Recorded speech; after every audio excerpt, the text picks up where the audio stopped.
आप पार्टी केवल और केवल यहां की सरकार केजरीवाल का एटीएम बन गई है, एटीएम बन गई है। भाइयों बहनों, ये पंजाब के सम्मान के साथ खिलवाड़ है। पूरा पंजाब ड्रग की समस्या से जूझ रहा है। कानून और व्यवस्था समाप्त हो चुकी। 26 के शुरुआत में ही 3 सरपंच से हत्या हो गई। गैंगस्टर उगाही कर रहे हैं और पुलिस चौकी के अंदर ही एएसआई की हत्या हो जाती है। एक रिपोर्ट है, पूरे देश में हीरोइन का कारोबार, नशे का कारोबार जो है, उसमें से 45% अकेले पंजाब में है, अकेले पंजाब में। भाइयों बहनों, मैं आज पंजाब की जनता को कहने आया हूं, एकदम कम नहीं है आप पार्टी में नशे का कारोबार समाप्त करने का। और कांग्रेस और अकाली तो पहले ही थे, इन्होंने नहीं रोक पाए। नशे का कारोबार अगर कोई रोक सकता है तो केवल और केवल भारतीय जनता पार्टी रोक सकती है। और मैं आज वादा कर कर जाता हूं आपसे, हमने कहा था धारा 370 हटाएंगे, हटा दी। आतंकवाद भी आज अंतिम सांसें गिन रहा है। हमने कहा था नक्सल मुक्त करेंगे, देश नक्सल मुक्त होने जा रहा है। और आज कहकर जाता हूं पंजाब को, आप फरवरी में आशीर्वाद दे दीजिए, 2 साल में हम पंजाब से मूल समेत नशे के कारोबार को उखाड़ कर फेंक दें। भाइयों बहनों, ये आप पार्टी की जो सरकार है वो किसानों को गुमराह करे। ये कांग्रेस पार्टी और राहुल बाबा किसानों को गुमराह कर रहे। मैं उनको कहने आया हूं, अभी संसद में बोलते थे, आप पार्टी के केजरीवाल ने भी फोन किया कि अमेरिका के साथ जो ट्रेड डील हुआ है उससे किसानों का नुकसान। पंजाब के किसान भाइयों बहनों, इनकी बात मत सुनना, ये झूठ बोल रहे हैं, झूठ बोल रहे हैं। WTO में 2013 में एमएसपी न दी जाए ऐसा करार वो कर आए थे। भगवान भला करे भारत की जनता का कि 14 में इनको निकाल दिया। इसका कंफर्मेशन करने का समय 2017 में नरेंद्र मोदी की सरकार में आया। नरेंद्र मोदी जी ने 100 झिटक कर कह दिया कि मेरे किसानों को एमएसपी मिलेगी, उसको कोई नहीं रोक सकता। किस मुंह से राहुल गांधी बात कर रहे हैं? हमने सबसे ज्यादा एमएसपी पर खरीद करने का काम हमारे नरेंद्र मोदी जी ने किया।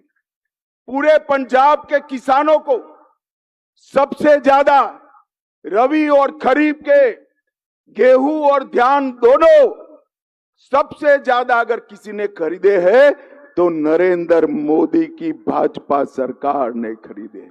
और इसके साथ साथ 2 ही दिन में ऑनलाइन पेमेंट आज किसान के घर में चला जाता है। भ्रष्टाचार हमने बंद कर दिया। और राहुल बाबा, आपकी सरकार थी तब कितना बजट देते थे किसानों को? 22,000 करोड़ का। कितना भैया बोलो तो जरा जोर से बोलो, कितना? नरेंद्र मोदी जी ने 22,000 करोड़ से बटाकर 1,40,000 करोड़ का बजट किया। हर किसान को सालाना 6,000 रुपया मिल रहा है। 13 करोड़ 50 लाख लोगों को किसान सम्मान निधि देने का काम किया। कांग्रेस ने कभी भी दलहन एमएसपी पर नहीं खरीदी। हमने नाफेड की व्यवस्था करी है, जो किसान बुआई कर नाफेड पर अपने आप को रजिस्टर करेगा, 100% दलहन उसकी भारत सरकार एमएसपी पर खरीद लेगी। हम मक्के को भी एमएसपी पर खरीद रहे हैं और इसके साथ साथ फर्टिलाइजर का उपयोग कम करने के लिए हम प्राकृतिक खेती की ओर भी बढ़ रहे हैं। भाइयों बहनों, मोदी सरकार ने हमारे सिख पंथ के लिए, हमारे सिख भाइयों बहनों के लिए ढेर सारे काम किए और मोदी जी पर तो गुरु परंपरा का बड़ा कृपा है। देखिए, तेग बहादुर जी का 350वां बलिदान साल भी मोदी जी के समय में आया। नानक देव जी का 550वां प्रकाश वर्ष मोदी जी के समय आया। तेग बहादुर जी का 400वां प्रकाश पर्व मोदी जी के समय में आया।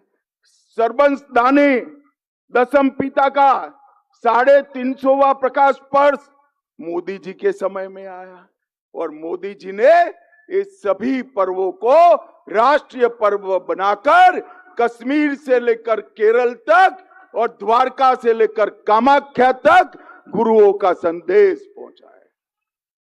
बहुत बड़ी सेवा करने का मौका मोदी जी को गुरुओं ने दिया है।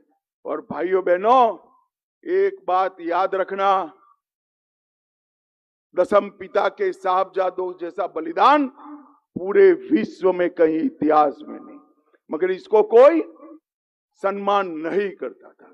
मोदी जी ने इसको वीर बाल दिवस का संज्ञान देकर पूरे देश में आज साहबजादों का सम्मान करने का काम किया है। 84 के सिख दंगों में सिखों पर जुर्म करने वाले सारे लोगों के खिलाफ 350 मामले हमने रजिस्टर किए। कांग्रेस ने एक भी नेता को जेल में नहीं डाला था, हमने कई नेताओं को जेल में डाला।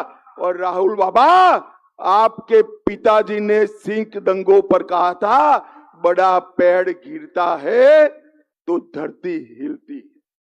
भाइयों बहनों, हर सिख दंगा पीड़ित परिवार को 5 लाख का मुआवजा देने का काम नरेंद्र मोदी जी ने। अफगानिस्तान और पाकिस्तान से जो सिख बंधु भगिनी आए, उनको नागरिकता देने का काम किया। अफगानिस्तान में स्थिति बिगड़ी। 3 गुरु ग्रंथ साहिब की प्रतियों को पगड़ी बांधकर सर पर रखकर लाने का काम हमारे नरेंद्र मोदी जी ने किया। करतारपुर साहिब कॉरिडोर बनाया। और आज मैं राहुल गांधी को पूछना चाहता हूं, करतारपुर साहिब कितना दूर है? एकदम नजदीक।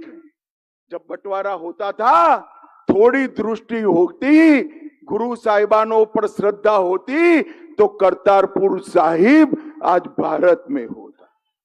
अगर हम उस वक्त होते तो हम कभी भी करतारपुर साहिब को जाने नहीं देते, मगर हमने कॉरिडोर बनाकर यात्रा की व्यवस्था की।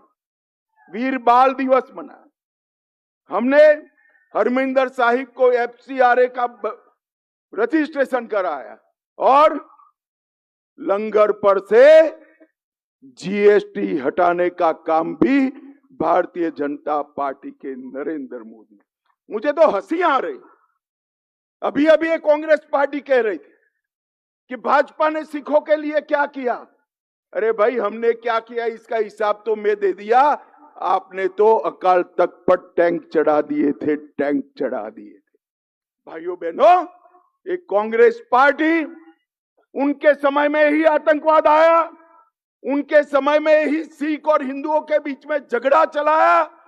पंजाब का विकास, पंजाब की शांति सिख हिंदू एकता के बगैर संभव ही नहीं है।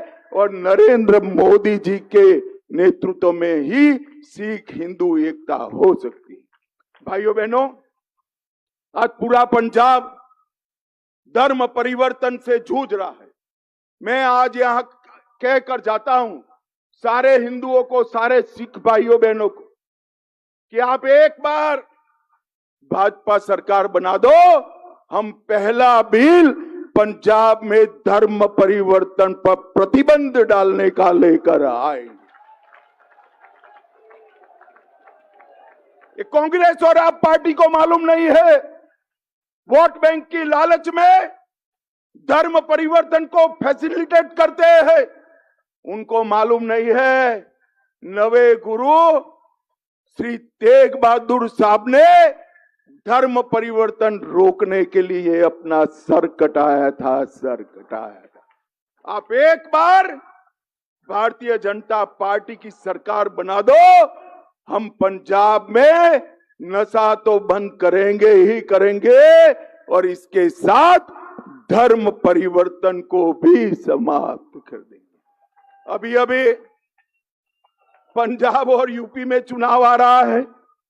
राहुल बाबा कहते थे, कल कहा उन्होंने कि जवाहरलाल जी होते तो कांसी राम जी मुख्यमंत्री बन जाते।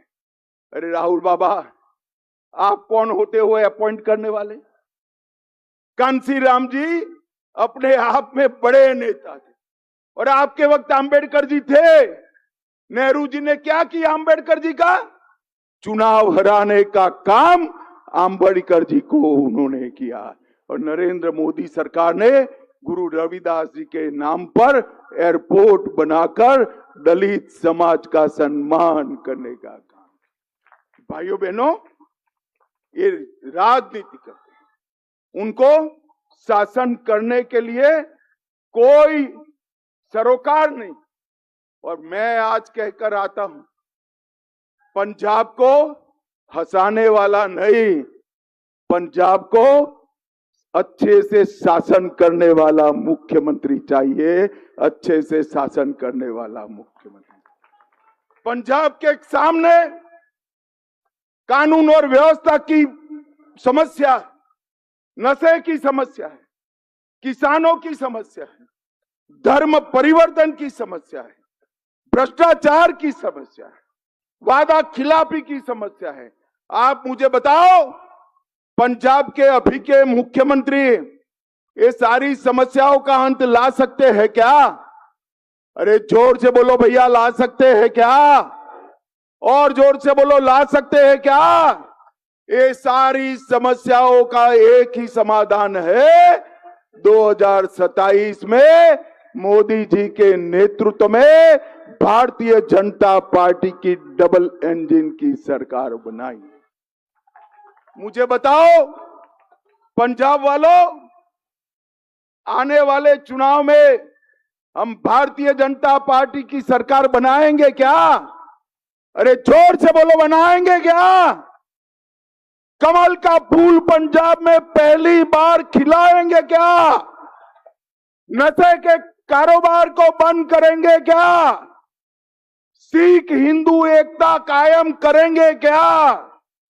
तो मेरे साथ दोनों हाथ उठाकर बोलिए, दोनों हाथ उठाइए और बोलिए, बोले सो निहाल। वाहे गुरु जी का खालसा, वाहे गुरु जी की फतेह।